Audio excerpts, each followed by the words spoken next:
Nola jakin hon, gogondoket. Maria Jesus Bordek, lagun batek, esan zidan bere txeko lehiotik goizeko 9 aldea. Esan zidan, oie Carmen, que ha empezado la guerra. Beak erderaz itzitzeko itxurea zon. Hola esan zidan, nik ala jakin hon. Ea radioa zeuken etxean. Da radioa entzun, hola jakin, baina guk ez genduken radioik. Arten ez ginek guk ezer. Ormaiztegik ere baditu bere memoria biltzen dituen dokumentala eta liburua. 36ko gerra Ormaiztegin. Titulu horrekin aurrena liburu idatzi zuen Elisabete Garmendiak 2013an eta irailaren amaieran izen bereko dokumentala aurkeztu du Arantxa. Bai, orain 2015an izan da hori. 6 lekukok garaiko argazkiek, dokumentazio lanak eta Elisabete Garmendiak egindako joskurek dokumentalan ederki erakusten dute 1936ko gerrak ze ekarri zion Ormaiztegiri eta Ormaiztegitarrei. Bertakoak izan gabere, irudiek, historiak, arreta jarraitzeko eskatzen du dokumentalak dirauen 27 minututan. Laurok apunta ginen da, barkon. Osea, hartu ginen, baginetzen, eta nik pare bat ozein gendun biden, eta lehenengo unezan da, asalderditik aurre hola eta goiko zeatiko txintzion, Cervera a la vista. Uri izan zan. Andra guztitanak heldu eta besoka neharrez da. Bueno, gizona frente neko zituen askok, eta gero Cervera a la vista. Kainonazo baten zai, kainonazo bat obi botako dio, eta kito, ostela, behar nahi duen puerton batea. Bueno, danak neharreztan 3.000 lagun ginen. 3.000 lagun, pentsa, Kontxa Intxausti da oso okerrezpa gaude behintzat izlaria dokumental horretako 6 lekukoetako bat eta dokumental horretako historia zirraragarrietako bat kontatzen entzun duzuen bezala, herria utzi eta iesi joan zirenekoa. Aitziber Salinas, kaixo, egunon. Egunon. Elkarrekin ezagutuko dugu lana, ezta? Ezagutuko dugu. Ormaiztegiko udalak eta Eusko Ikaskuntzak sinatutako lankidetza hitzarmenari esker argitaratu dira bilan hauek Elisabete Garmendiaren eskutik. Ormaiztegiko kazetaria eta Eusko Ikaskuntzako kidea gurekin daukagu. Elisabete, kaixo, egunon. Egunon. Zer moduz? Bueno, aizue, hementxe, zuen zai. Eta guzure zai, bai. Ze kontatzen diguzun, zuk egindako lan honetaz, Elisabete. Bueno, betu, jarri dituzuen bi korte horik entzun da, distantzira entzun da, konturatzen naiz, benetan kontalari onak eukin ditula, ezta, 6 lagun hori arten. 6 lagun horitatik gaur egun 2 bakarrik gelditzen jebizik, Madalena Ramos, Donibane Loitzunen eta Josi Urreta, Ormaiztin, gainantzekok guztira 4 emakume eta 2 gizonezko zien, eta esan dena, 2 bakarrik gelditzen jebizik. Eta zuk noiz hitz egin zenuen beurekin? 2009an, 2009ko udan. Hau, deialdi hau izan zen, bastak 2007 edo 8, hori Eusko Ikaskuntzak eta udalak egindako deialdi hau, ahozko ondarea jasotzeko deialdi esan, nik proiektu aurkeztu non, hori gerrari buruz hitz egitea, hori herritar batzukin, eta esan bezala, hori 2009 egin genitun elkarrizketak. Elisabete, eta aukerak eta nola egin zenuen? Zergatik hauek? Betu, nola baita altzanakin, hau da, hau urte batzuk lehenago, egin izan ezkeo, beste izlari batzuk ere egongo zien, horregotean merezi zuenak. Baina ja 2009 edo hilda edo ezin duta zeren nik hartu izan nahiko nituzken beste batzuk. Eta orduan, sei hauek lotu ahal izan ditun, hori ondo zerela, ezta? Eta dana dela, sei hauek eta besteak egon zitezken, esan nahi dute hori falta die, baino daudenak merezi duenak. Eta ez ezko asko jaso altzen dituen? Ez ezkoik bat bat bakarra, Ramon Ezkurdia zanana, nik gura eukin nahi non, oso gizon, oso familia zauneko Ormaiztin, eta asko bizi izan dako gizona, eta aretxek esan zian ezetz, ja, hori, etzon bere burue ikusten, grabazio bat egiteko, eta hori, taura oso kontalariena zan, eta zeuken arek asko, zeuken kontatzeko, anaie gudari izan zon, eta gero, ean etxea, fonda eta den data danetik zan, eta hortaz toki publiko bat zan, eta, badakitearek gauza historia asko zitula kontatzeko, eta, pena, hori ez garaiz iritsi izana, ez da? Nola nahi ere, berandu baino lehen iritsi zinen bestengana, eta... Hori da. Bai, eta zuk diozun bezala, kontalari apartak eta historia benetan zirraragarriak daude dokumental honetan, eta esan genezake, Elisabete, Ormaiztegiko 36ko gerra hori ongi ulertzeko herriak dituen bi berezitasunak aipatu beharko genituzkela, ez da? Alde batetik burdinezko trenzubia, hain ezaguna Ormaiztegin, eta bainu etxea bestetik? Bai, paisaje fisikoa esan dezaun, eta hortik soziala ere, horikin marraztu dezako, ez da? Trenbidea, hortxe 1864 izango da, nik uste dut, Irun Madri linea egin zuteneko, ez da? Eta baino etxe berriz urte batzuk lehentxegokoa, 1858koa da, hortxe 19. mende mukaerakoa. Gero, horiz gain, esan behar dana da, Ormaiztin, 20. menden hasieran industria hasi zala. Jakinekoa da irizar, autobus, orduan karrogileak, guk beti karrogilek esaten diu, haiek, eta beste industria batzuk, ez da, Lasatarrena, eta Zormenditarrena, eta hainbat. Eta segurazko industri hori hasiko zan gainea, zeran eraginez trenbidea egin zutenean, trenbidea eraiki zutenean, jende pila bat ibili izan nun bat Ormaiztin lanen, ez da? Bai langile soilek eta baita teknikok esan dezan, ez da? Eta ingeniero eta hori Serapio Mujika Ormaiztiarrak berak kontatuta dauke, ez da? Eta segurazko hori, trenbide horren lanan eraginek, ekarriko zon neurri baten bertan industria garatzea. Zazpirun biztanleko herri baten industria garatzea. Horrek, eta jakine, eta trenbidea bertatik pasatze horrek, ez da horrek komunikaziorako ematen den erreztasunakin.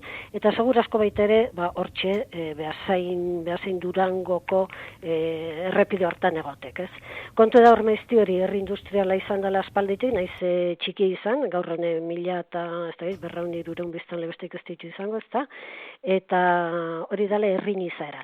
Eta industriak eta aldaketa sozial horik ekarri zen baita ere, garai batean karlistana zan herri, ez da?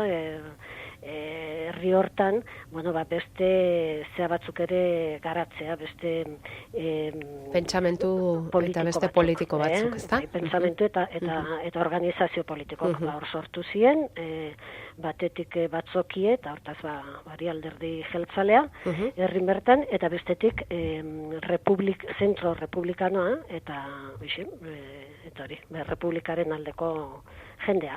Elisabet, ez dakit Ormaiztegin gerra zibilak beste toki askotako isla izan daitekeen, estrapelatu daiteken, edo batu duen berezitasun berezirik, konkreturik? Beitu, azteko herrin bertan esan dezaun, etzala drama ikaragarrik eon, gerra bat izate horren barron. Eontzan, jende oso konprometitue, eta hortan batez ere familie bat, baina zuzen ere horrentzun deune Kontxa Intxaustiren familie. Bere anaie Juan Mari izan zan, altzamentu izan zanen, ez da, Frankorena, ure izan zan, Juan Mari izan zan, herriko ardura hartu zuena, Errepublikan Defentsako komiten bitartez. Eta, bueno, gero gaina, gizon hau gerora ere erakutsi zuen, ze adore zeuken eta ze kompromiso izan zen, ezta?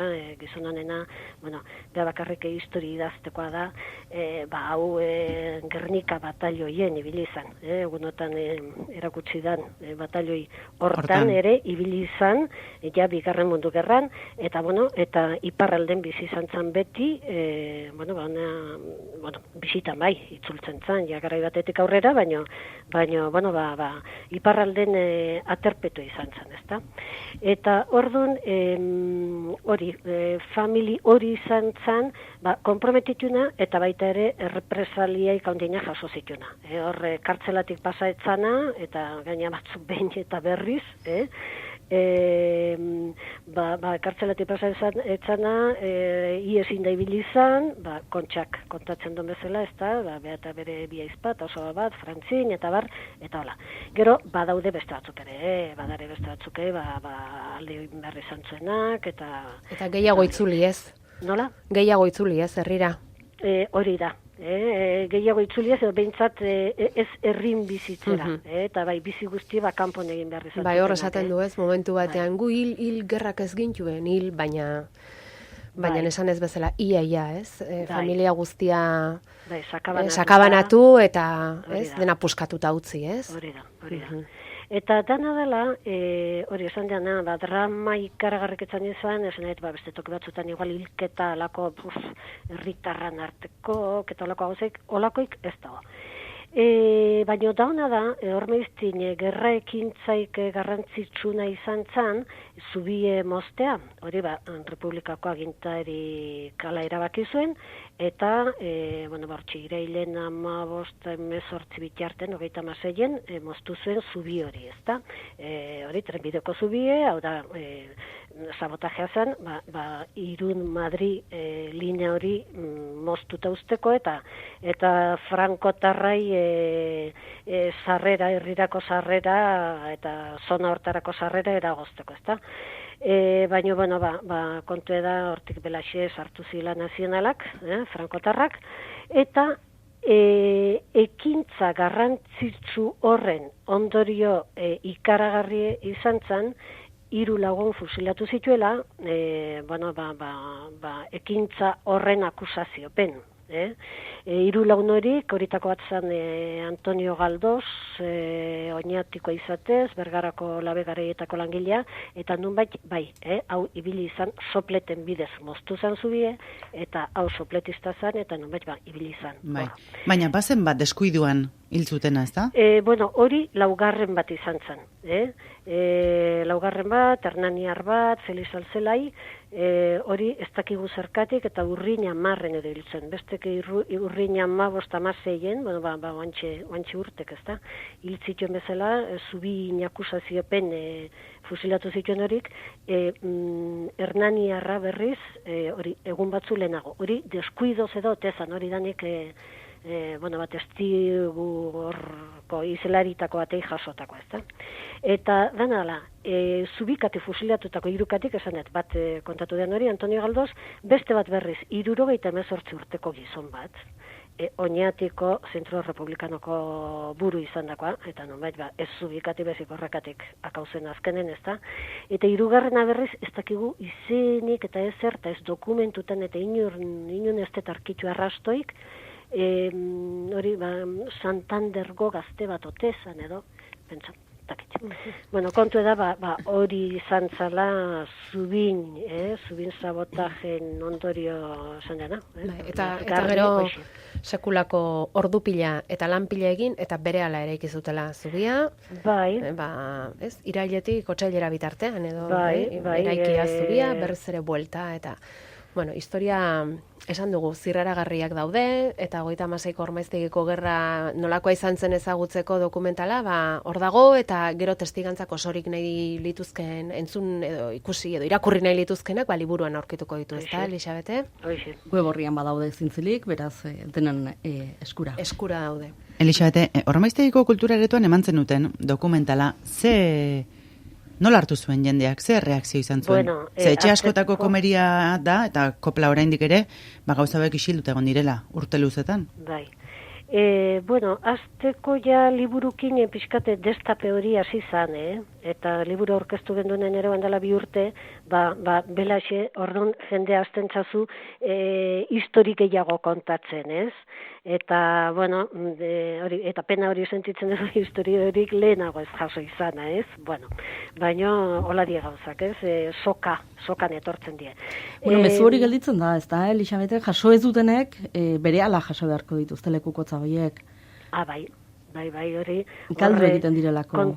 Kontuk ateratzea besteik ez da, nik hori 2016 eta 25 bitarten jaiotakok hartu baldin banitxun, bixe, ja 2016en jaiotako askoik ez da biziko, ez da, eta bueno, hori ziren orduan gaztek zienak, eta kontatu dezaketenak, hortaz, hor azkar ibili beharra dago gai honekin. Nik uste, azkar ibili dala jende asko, eta bueno, bilketa lanok toki askotan egin diela, ez da, eta hori.